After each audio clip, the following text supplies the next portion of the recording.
Last এপিসোডে দেখেছিলাম Prima যখন কথা বলবে না বলে চলে যাচ্ছিল, গিয়ে ওর হাতটা ধরে। ঠিক তখনই সেন্টের ওখানে এন্ট্রি হয়। সেন্ট গিয়ে বলে ও যখন না বলছে তাহলে ওকে যেতে দেওয়া ভালো। দেন প্রিমা নিজের হাতটা ছাড়ায় আর ওর ব্যাগটা পড়ে যায়। সেন্ট ওর ব্যাগের জিনিসগুলো গুছিয়ে দেয় আর ওকে জিজ্ঞাসা করে তুমি কি ঠিক আছো। গিয়ে বলে ও ঠিক আছে, ও আমার বন্ধু, আমরা জাস্ট কথা বলবো আর তুমি এখান থেকে যেতে পারো। সেন্ট বলে কিছুক্ষণ ধরে আমি তোমাদের দুজনকে নোটিস করছিলাম আর মনে তো হয় না যে ও তোমার বন্ধু। গিয়ে বলে এটা তোমার জানার দরকার নেই।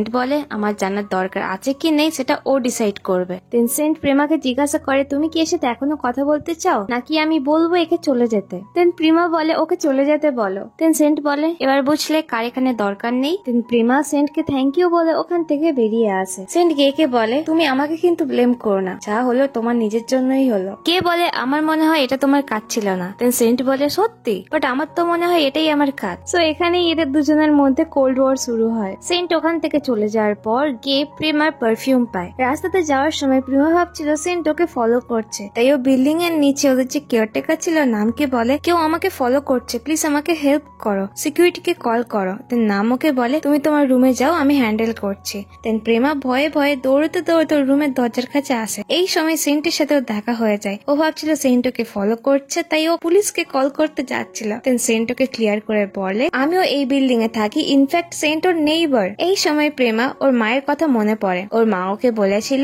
কোনো দরকার হলে, এমার্জেন্সি হলে তুমি তোমার নেইবারের সাথে কথা বলতে পারো। সো সেন্ট ওর নেইবার। নেক্সট ডেতে প্রেমা টেরেসে যখন ছিল ও নিজের ফোন চেক করে। সবাই ওর ব্যাপারেই আলোচনা করছিল আর সব স্টুডেন্টরা ওর ফেস নিয়ে, ওর প্লাস্টিক সার্জারি নিয়ে সবাই ক্রিটিসাইজ করে, নেগেটিভ কমেন্ট করে। এসব দেখে প্রেমার মুড অফ হয়ে যায়। ঠিক ওই সময় ওর বাবা মা ভিডিও কল করে, তাই ও ফট করে নিজের মুডটা চেঞ্জ করে, মানে চেহারা চেঞ্জ করে হ্যাপি ফেস নিয়ে ভিডিও কল রিসিভ করে। প্রিমার হাসি মুখ দেখে ওর বাবা মা খুশি হয়। ওকে বলে তোমার লাইফে নিউ চ্যাপ্টার কেমন চলছে। প্রিমা তাড়াতাড়ি ফোন রাখার জন্য ওর মাকে বলে একটা ফ্রেন্ডের এসএমএস এসছে, আমাকে অ্যান্সার করতে হবে। এটা শুনে ওর মা ওর বাবাকে বলে দেখো ওর একটা বন্ধুও হয়েছে, তাই আমাকে বেটের 500 টাকা দিয়ে দাও। এটা শুনে প্রিমা বলে তোমরা কি আমার লাইফকে নিয়ে বেট করেছো? বাবা তুমি কি আমার খারাপ লাইফের জন্য বেট করেছো? ওর বাবা বলে এমনটা না, আমি দেখলাম তুমি তোমার ডিপার্টমেন্টের হট গার্ল সিলেক্ট হয়েছো, কিন্তু এখনো লোকেরা তোমার ব্যাপারে নেগেটিভ কমেন্ট করছে। আমি তো জাস্ট চিন্তা করছিলাম, তারপর আমি তোমার মাকে বললাম এইসব কমেন্ট প্রিমা দেখলেও ও কষ্ট পাবে না। প্রিমাও বলে হ্যাঁ ওইসব দেখে আমার খারাপ লাগে না। ওই সময় সেন্ট ওখানে আসে। সেন্টকে দেখে প্রিমার মা ওকে সুইটি বলে ডাকে। দেন সেন্ট প্রিমার প্যারেন্টস কে বাবা মা বলে হ্যালো করে। প্রিমা বলে বাবা মা? সেন্ট বলে হ্যাঁ ওনারা বলতে বলেছে আমাকে। ভিডিও কলে প্রিমা ওর বাবা মার সামনে হ্যাপি থাকার প্রিটেন্ড করছিল, কিন্তু সেন্ট ওর বাবা মাকে জানিয়ে দেয় যে লাস্ট নাইটে প্রিমার কিছু বন্ধুরা যখন ওরা জানতে পেরেছে প্রিমার প্লাস্টিক সার্জারি হয়েছে, ওরা প্রিমাকে নিয়ে ক্রিটিসাইজ করছিল আর ও কষ্ট পেয়ে বার থেকে আমার সামনেই বেরিয়ে যায়। ওর এখনো হয়তো মন খারাপ রয়েছে। এটা শুনে প্রিমার বাবা মা চিন্তায় পড়ে যায়। প্রিমা ওকে চুপ করতে বলে। সেন্ট ওকে বলে তুমি যদি না সত্যিটা ওনাদের বলো তাহলে ওনারা হয়তো আরো তোমাকে নিয়ে চিন্তা করবে। এসব শুনে প্রিমার মা বলে ঠিক আছে, তুমি যদি না আমাদের কিছু বলতে চাও তাহলে তুমি সেন্টের সাথে কথা বলবে। প্রিমা ওর বাবা মাকে বলে তোমরা এমন কেন কথা বলছো যেন মনে হচ্ছে তোমরা একে অনেক দিন ধরে চেনো, আর জাস্ট একদিন হয়েছে তোমরা একে দেখেছো। দেন ওর মা বলে ওকে দেখেই মনে হয় যে ও খুব ভালো ছেলে। দেন প্রিমার মা সেন্টের ব্যাপারে প্রশংসা করে, ওর চোখটা কত মিষ্টি, ওর নাকটা কত লম্বা। দেন প্রিমার মা বলে যাই হোক, তোমার যদি না আমাদের কিছু বলতে ইচ্ছে করে তাহলে তুমি সেন্টের সাথে কথা বলো, আর যদি না তুমি সেন্টের সাথে কথা বলো তাহলে আমাদেরকে সত্যিটা জানাবে। দেন প্রিমা বলে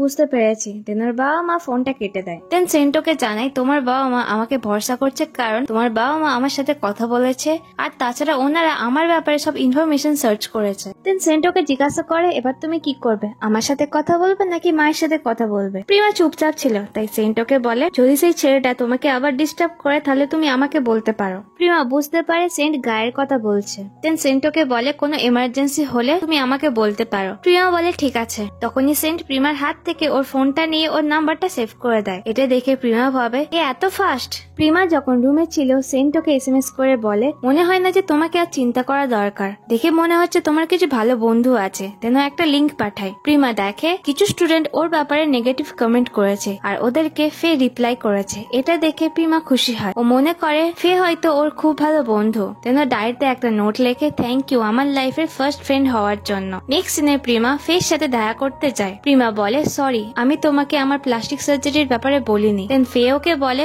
সরি তো আমাকে বলা দরকার, আমি তোমার ব্যাপারে অত বড় একটা স্পিচ দিয়েছি, যদি আমি জানতাম তোমার প্লাস্টিক সার্জারির ব্যাপারে তাহলে আমি কিছু করতাম না, আমরা এখনো বন্ধু তো? প্রিমা বলে হ্যাঁ, তুমি আমার লাইফের ফার্স্ট ফ্রেন্ড। দেন ও ডায়েরিটা ফেকে দেয়। ফে ও প্রিমার ডায়েরিটা ওকে দেয়। ফে বলে আমি কিন্তু ডায়েরিতে বেশি কিছু লিখিনি, শুধু একটা পেজ আমার নামে বুক করেছে। এটা দেখে প্রিমা খুশি হয়। ফে প্রিমাকে বলে তোমাকে এখন অনেক খুশি থাকতে হবে, কারণ তুমি আমাদের ডিপার্টমেন্টের রিপ্রেজেন্টেটিভ। প্রিমা বলে আমি এই ব্যাপারেই তোমার সাথে কথা বলতে চাইছিলাম, আমি গার্ল কন্টেস্টে জয়েন করব না। আমি চাই না আর বেশি লোক আমার ব্যাপারে জানুক। যদি ওরা জানতে পারে তাহলে আমার অতীতকে ওরা টেনে আনবে, ওরা আমার পুরনো মুখ দেখতে চাইবে। প্রিমা বলে আমি আমার নাম কন্টেস্ট থেকে তুলে নিতে চাই। ফে বলে নাম তুলে নিলে হবে না, এতে আরো প্রবলেম হতে পারে, সব থেকে বেটার এই কন্টেস্টটাই ক্যান্সেল করে দেওয়া। এটা শুনে প্রিমা হ্যাপি হয়। দেন ফে বলে আমি সব স্টুডেন্টদের সিগনেচার জোগাড় করে স্টুডেন্ট সোসাইটিতে জমা করব। সো এই মুহূর্তে আমার মনে হচ্ছে ফে জাস্ট প্রিমাকে দেখানোর চেষ্টা করছে যে ও ওর কত ভালো ফ্রেন্ড, বাট আদেও এটা সত্যি না।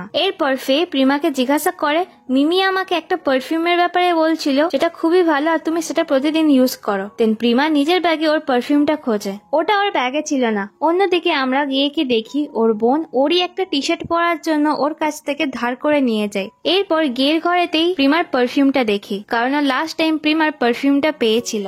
গের বোনের নাম জেল। জেলের একটা স্প্রিং ডে নামে ইউটিউব চ্যানেল আছে। ও লাইভ স্ট্রিমিং করার সময় ওরই একটা সাবস্ক্রাইবারের ফার্স্ট লাভের এক্সপিরিয়েন্সের কথা শেয়ার করছিল। এটা যখন গে শোনে ও নিজের স্কুল লাইফের কথা মনে করে। ও প্রিমাকে একদিন বলে তোমার মতো মেয়ে পারফিউমে ইন্টারেস্টেড। প্রিমা রেগে বলে কেন, আমার মতো মেয়েরা পারফিউমে ইন্টারেস্ট কি দেখাতে পারে না? শুধু প্রিটি মেয়েরাই পারফিউমে ইন্টারেস্ট দেখাতে পারে? দেন গে বলে আমি ওটা বোঝাতে চাইনি। আচ্ছা তুমি যদি ইন্টারেস্টেড হও তাহলে তুমি কি আমার সাথে এক জায়গায় যাবে? দেন গে প্রিমাকে নিয়ে একটা পারফিউম শপে আসে। এরা দুজন শপের ভিতরে অনেক পারফিউম দেখে। এই সময় গে যেভাবে প্রিমাকে দেখছিল বা প্রিমার সাথে যেভাবে কথা বলছিল, এইটুকু ক্লিয়ার বোঝা যাচ্ছিল যে ও প্রিমাকে হয়তো পছন্দ করে। আমি একজনকে পারফিউম গিফট করতে চাই, তুমি কি হেল্প করবে? দেন প্রিমা অনেক খোঁজাখুঁজি করার পর একটা পারফিউম ওকে সাজেস্ট করে। এখান থেকে সিন কাট হয়ে প্রেজেন্টে দেখায়। ম্যাক প্রিমাকে বলে তুমি কি ঠিক আছো? আমি শুনলাম আগের দিন তুমি তাড়াতাড়ি বাড়িয়ে গেছিলে। প্রিমা বলে হ্যাঁ আমি ঠিক আছি, আগের থেকে বেটার, আর আমি আমার নাম কম্পিটিশন থেকে সরিয়ে নিয়েছি। ফে এতে হেল্প করেছে। ফেও বলে হ্যাঁ আমাদের অনেক স্টুডেন্টের সিগনেচার জোগাড় করতে হয়েছে, বাট তুমি এটা প্রিমাকে কেন জিজ্ঞাসা করছো? ম্যাক ওদের বলে কারণ সেন্ট আমাকে প্রিমার খেয়াল রাখতে বলেছে। প্রিমা বলে তুমি সেন্টকে চেনো? ম্যাক বলে হ্যাঁ। দেন ফে ওকে জিজ্ঞাসা করে তাহলে তুমি সেন্টের রিকোয়েস্ট ফলো করছো? ম্যাক ওদের ক্লিয়ার করে বলে সেন্ট আমাকে জিজ্ঞাসা করেছে তাই আমি এটা করছি, এমনটা কোনো ব্যাপার না, আমি নিজে থেকে প্রিমার খেয়াল রাখতে চাই। এটা শোনার পর প্রিমার পিছনে মিমি আর পোল দাঁড়িয়েছিল, ওরা ও মতো একটা সাউন্ড করে। আর ম্যাক যেভাবে প্রিমাকে দেখে ব্লাশ করছিল, এইটুকু বোঝা যায় হয়তো ম্যাক ও প্রিমাকে পছন্দ করে। দূর থেকে এদের পুরো কনভারসেশন গে শুনছিল। ওই টাইমে অ্যান ওর সাথে কথা বলতে আসে। অ্যান বলে কেমন অদ্ভুত না, মানে আমি ফের কথা বলছি, আমার ফের প্রতি কেমন যেন একটা নেগেটিভ ভাইবস আছে, আর ভালো যে তুমিও ওর প্রতি এমনটাই ভাবো। যাই হোক তুমি কি আমাকে মনে রেখেছো, আমার নাম জানো? গে বলে হ্যাঁ। দেন এনা বলে ওয়াও, ক্লাসের সব থেকে হ্যান্ডসাম ছেলে আমার নাম জানে। এরপর গে এনের কাছ থেকে ম্যাকের ব্যাপারে ইনফরমেশন চায়। নেক্সট সিনে আমরা বায়োলজিক্যাল ক্লাসে দেখি ফে সব স্টুডেন্টদের থ্যাংক ইউ বলে পেপারে সিগনেচার করার জন্য। মৌকোকে বলে তুমি আমাকে কিছু বলেছো আর আমি সেটা করবো না, এটা তো হয় না। এটা শুনে ফে বলে তুমি খুবই সুইট, কিন্তু ওই পেপারে এখন পর্যন্ত গে সিগনেচার করেনি। দেন ফে গে কে বলে তুমি কোনো কিছুতেই কপারেট করো না। ফে ওকে বলে তুমিই তো ফার্স্ট ছিলে যে প্রিমার নামটা হট গার্ল কন্টেস্টে দিতে চাইছিলে, আর এখন তুমি ওর নামটা সরানোর জন্য সবার কাছ থেকে সিগনেচার নিচ্ছ। দেন ফে বলে তোমার সবকিছুতেই প্রবলেম। এটা শুনে গে বলে তুমি অ্যাটেনশন সিকার। ফে বলে না তুমি অ্যাটেনশন সিকার। সো এরা দুজন একে অপরকে জার্ক বলে গালাগালি দিতে থাকে। ওই টাইমে ক্লাসরুমে টিচার চলে আসে। টিচার এসে এই ক্লাসের কিছু রুলস বলে, যেমন যখন ওরা ল্যাবে ঢুকবে ওদের চুলটা বন্ধ করে রাখতে হবে, সেকেন্ড ওদের ইউনিফর্ম ভালোভাবে পড়তে হবে। ফে যখন চুল বাঁধছিল দূর থেকে মুখ ওর ফটো তোলে। এটা মিমি আর পল নোটিস করে। মিমি পলকে বলে কেন জানি না কম্পিটিশন থেকে নাম সরানোর পর গিল্টি ফিল হচ্ছে, ফেও তো জয়েন করতে পারতো, ফে কত প্রিটি। ক্লাসের পর ফে সবাইকে বলে খেতে যাবে। প্রিমা বলে না তোমরা যাও, আমি টিচারের সাথে কিছু কথা বলবো। আর প্রিমা যখন টিচার রুমে ঢোকে ওটা গিয়ে ওর নোটিস করে, তাই প্রিমা টিচার রুম থেকে বেরোনোর পরই গিয়ে ওর পিছন পিছন আসে ওর সাথে কথা বলতে। গিয়ে প্রিমাকে বলে প্রিমা আমরা কি কথা বলতে পারি? আমি তোমাকে ম্যাকের ব্যাপারে ওয়ার্নিং দিতে চাই, ও সবার সাথে ফ্লার্ট করে বেড়ায়, এই জন্য ওকে সবাই নিকনেম দিয়েছে বডি কাউন্ট ম্যাক। প্রিমা ওকে বলে তুমি কি ভেবে সব লোকেদের ব্যাপারে এমন বাজে কথা বলো, আমার তো মনে হয় তুমি ম্যাকের থেকেও খারাপ। দেন প্রিমা ওর সাথে কথা না বললে আবার চলে যাচ্ছিল, গিয়ে আবার ওকে ডাকতে থাকে। দেন প্রিমা রেগে ওকে বলে আমি বুঝতে পারছি না যে তুমি এমনটা কেন করছো। গিয়ে বলে তুমি কি সত্যিই বুঝতে পারছো না? আসলে আসলে স্কুল লাইফে প্রিমা গে কে নিজের ভালো বন্ধু ভাবতো, কিন্তু প্রিমার মনে হয় গে ওকে কখনো নিজের বন্ধুই ভাবেনি। ও যখন ক্লাসে বুলি হতো গে ওকে কখনো হেল্প করেনি। আর সেই দিন পারফিউম শপে পারফিউম ওকে সাজেস্ট করার পর গে ওই পারফিউমের গন্ধ নেয়। প্রিমা ওকে বলে তুমি কি এই পারফিউমটাই খুঁজছো? গে বলে হ্যাঁ। দেন প্রিমা এক্সাইটেড হয়ে বলে এই পারফিউমটা যেন আমার লাইফ বদলে দিয়েছে, আমি এই পারফিউমটা খুব পছন্দ করি, তুমিও কি পছন্দ করো? গে বলে না, আমার এটা একদমই পছন্দ না। আর স্কুল লাইফে এমন মিসআন্ডারস্ট্যান্ডিং এর জন্য প্রিমা এখনো ভাবে গে হয়তো ওর সাথে জাস্ট ভালো হওয়ার নাটক করেছে। আর পারফিউম স্টোরে গে যখন ওই পারফিউমের ব্যাপারে বাজে কথা বলেছিল, এই কথাটাই প্রিমাকে ইন্সপায়ার করেছে একটা ভালো পারফিউমার হওয়ার। প্রিমা ওকে বলে অন্য বাচ্চারা তো আমার লুকস নিয়ে বুলি করতো, কিন্তু তুমি তো আমাকে নিচু করেছো আমার পছন্দকে নিয়ে বা আমাকে নিয়ে। কিন্তু আসলে এটা সত্যি না। পারফিউম স্টোরে গিয়ে এমনটা বলেছিল যাতে ও প্রিমার সাথে কথা বলা স্টার্ট করতে পারে। আর প্রিমা যখন ওয়াশরুমে বুলি হয়েছিল তখন গেই সব স্টুডেন্টের হাত থেকে ওকে বাঁচিয়ে স্কুল মেডিকেল রুমে নিয়ে আসে। আর যারা ওয়াশরুমে প্রিমাকে বুলি করেছিল সোয়ার্ড ফাইটিং এর সময় গিয়ে ওই ছেলেদের খুব মেরেছিল, কিন্তু এসব কথা প্রিমা জানে না। তাই প্রিমা এখনো পর্যন্ত গিয়ে কে ভুলই বোঝে যায়। গিয়ে ওকে বলে তাহলে তোমার চোখে সব থেকে খারাপ মানুষ আমি, তাই তো? প্রিমা বলে আমি বুঝলাম না, তুমি কি চাও আমার থেকে? গিয়ে বলে আমি জাস্ট চাই তুমি হ্যাপি থাকো, আমি চাই না স্কুলের মতো সেম এক্সপিরিয়েন্স তোমার এখানেও হোক। প্রিমা কাঁদতে কাঁদতে ওকে বলে তুমি কি জানো আমি কি চাই? আমি জাস্ট তোমার থেকে দূরে থাকতে চাই। আর তুমি কি বন্ধু হয়ে এটা আমার জন্য করতে পারবে? আমি তোমার কাছে হাত জোড়ো করছি। এটা শোনার পর গিয়ের খুব খারাপ লাগে। গিয়ে বলে ঠিক আছে, তুমি যদি এমনটা চাও তাহলে এমনটাই হবে। এরপর গিয়ে প্রিমাকে ওর পারফিউমটা দিয়ে ওখান থেকে যখন চলে আসছিল ও দেখে ম্যাক ওর সাথে কথা বলতে যাচ্ছে। ম্যাক ওকে বলে চলো আমি তোমাকে বাড়ি ছেড়ে দিচ্ছি।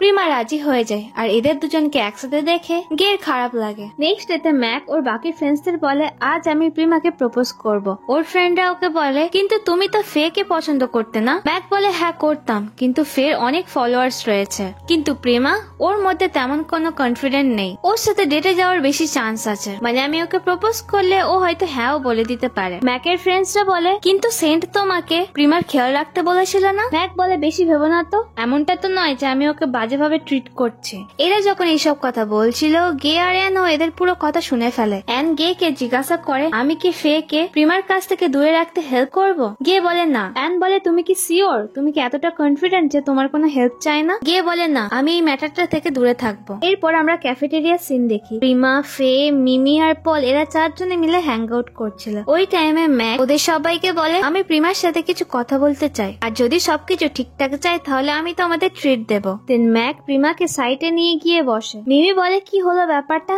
পল বলে আরে জাস্ট দেখোই না কি হয়। ম্যাক প্রিমার সাথে কথা বলা স্টার্ট করে। ওই সময় ক্যাফেটেরিয়াতে গে আর অ্যানও চলে আসে। এদের টেবিল থেকে জাস্ট কিছুটা দূরে গে আর অ্যান বসেছিল। ম্যাক প্রিমাকে কোনো ঘুরিয়ে পেঁচিয়ে কথা বলে না, ও ডাইরেক্ট বলে দেয় যে আমি তোমাকে পছন্দ করি, তোমার সাথে ডেটে যেতে চাই। আমি বুঝতে পারছি যে আমরা দুজন একে অপরকে খুব অল্প সময়ের জন্য চিনি, বাট তাও আমি তোমার খেয়াল রাখার জন্য রাজি আছি। ম্যাকের এমন কনফিউশন শুনে প্রিমা তো পুরো শক। ম্যাক ওকে বলে তোমার যদি খিদে পাই তাহলে আমি তোমার জন্য খাবার কিনে আনবো, আর তুমি যদি টায়ার্ড থাকো তাহলে আমি তোমার জন্য আরো বেশি খাবার কিনে আনবো। সো এই ক্যাফেটেরিয়াতে যারা যারা ছিল সবাই ম্যাকের কনফিউশন শোনে যে ও প্রিমাকে প্রপোজ করছে। এটা শুনে সবাই এক্সাইটেড হয়ে পড়ে। আর সেম টাইমে গে প্রিমাকে নিয়ে চিন্তা করে। মিমি পলকে জিজ্ঞাসা করে ম্যাক কি এক্ষুনি প্রিমাকে প্রপোজ করলো? পল বলে মিমি তুই এত লেটে বুঝিস কেন?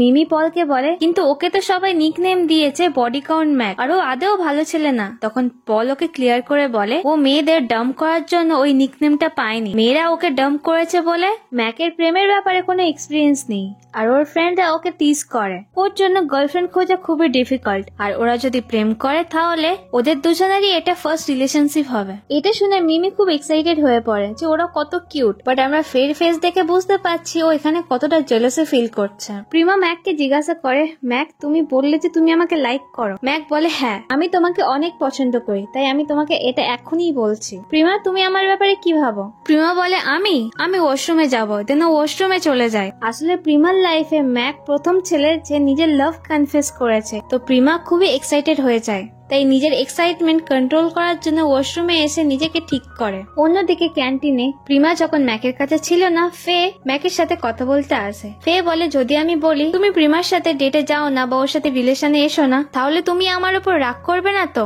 ম্যাক ওকে বলে, কি বোঝাতে চাইছো তুমি? ফে বলে, আমি তোমাকে পছন্দ করি, আর সরি আমি তোমাকে এখন এটা বলছি। আমার মনে হলো এটাই আমার লাস্ট চান্স, কিন্তু আমি হ্যাপি যে তুমি প্রিমাকে পছন্দ করো। প্রিমা ওর লাইফ এর আগে কখনো লাভ কনফেশন পায়নি, তুমি ওর লাইফের ফার্স্ট, তাই ও তোমাকে কখনো না বলবে না। ও এখন খুবই এক্সাইটেড, আর এই চান্সটা ও ছাড়বে না। আশা করছি তুমি প্রিমার সাথে খুশি থাকবে। ফের এমন লাভ কনফেশন শুনে ম্যাকও জাস্ট অবাক হয়। ও ভাবে যে ওর সাথে হলোটা কি, কিন্তু আমরা তো বুঝতে পারছি ফে আদেও ম্যাককে লাইক টাইক কিছু করে না। ও জাস্ট প্রিমার থেকে জেলাসি ফিল করে বলে ও এই কাজটা করলো। ফে আবার যখন মিমি আর পলের সাথে গিয়ে বসে, ওরা দুজন জিজ্ঞাসা করে, তুমি ওর সাথে কি কথা বলে এলে? ফে জানায়, ওদের লম্বা রিলেশনশিপের জন্য আমি উইশ করে এলাম। তো এখানে ফে সবার সামনে ভালো মানুষ হওয়া জাস্ট নাটক করছে। প্রিমা ওয়াশরুম থেকে আসার পর ও ম্যাককে বলে, আমি তোমার সাথে ডেটে যেতে রাজি আছি। দেন তখনই ম্যাক পুরো পাল্টি খেয়ে যায়। ও প্রিমাকে বলে, এসব তুমি কি বলছো? তোমার কিছুতে একটা মিসআন্ডারস্ট্যান্ডিং হয়েছে। প্রিমা বলে, বাট তুমিই তো বললে যে তুমি আমাকে লাইক করো। ম্যাক বলে, কি আমি? তুমি ভুল শুনেছো। তুমি কি সব উল্টো পাল্টে ইমাজিন করছো? আমি তো জাস্ট ইউনিভার্সিটি থিয়েটারের স্ক্রিপ্টের লাইনগুলো প্র্যাকটিস করছিলাম। তুমি কি সত্যি ভেবেছো যে আমি তোমাকে প্রপোজ করেছি? এটা শুনে প্রিমার চোখে জল চলে আসে। ম্যাক ওকে বলে, তুমি কি কাঁদছো? তোমার অ্যাক্টিং খুবই ভালো, প্লিজ এটা সিরিয়াসলি নিও না। এখানে অনেকেই তোমাকে এভাবে প্রপোজ করবে, বাট তুমি কাউকে সিরিয়াসলি নেবে না। দেন প্রিমা কাঁদতে কাঁদতে ওখান থেকে উঠে যায়, আর ফে সিম্পাথি দেখানোর জন্য ওর কাছে আসে। ম্যাক ফে ফে করে ফের যখন পিছনে আসছিল, ওই সময় গিয়ে ওর পা বাড়িয়ে ম্যাককে মাটিতে ফেলে দেয় আর বলে, সরি আমার পা যা স্লিপ হয়ে গেছে। আর গে যেভাবে ম্যাককে ফেলে দিয়েছে এটা দেখে অ্যান হেসে ফেলে। সব স্টুডেন্টরা গেকে দেখে অবাক, স্পেশালি প্রিমা। আর এই সব কিছু মুখ নিজের ফোনে রেকর্ড করছিল। আসলে গে যেই টেবিলে বসেছিল ওই টেবিলটা ম্যাকের টেবিলের থেকে জাস্ট সামান্য দূরে ছিল, তাই ফে আর ম্যাকের মধ্যে কি কথা হয়েছে না হয়নি সবকিছু জানতে পেরেছিল ও। সো ড্রামা লাভার্স, এখানে এই এপিসোডের এক্সপ্লেনেশনটা শেষ করছি। আই হোপ তোমাদের সিরিজটা ভালো লাগছে, আর যদি স্টোরিটা ভালো লেগে থাকে প্লিজ আমাকে কমেন্টে জানাও। সাথে তোমরা কোনো ড্রামার নাম রেকমেন্ড করতে চাইলে আমাকে কমেন্টে সেটাও জানাতে পারো। আর হ্যাঁ, পরের এপিসোড গুলোর জন্য প্লিজ চ্যানেলটা সাবস্ক্রাইব করে রেখো। সো দেখা হচ্ছে নেক্সট ভিডিওতে। Till then tata.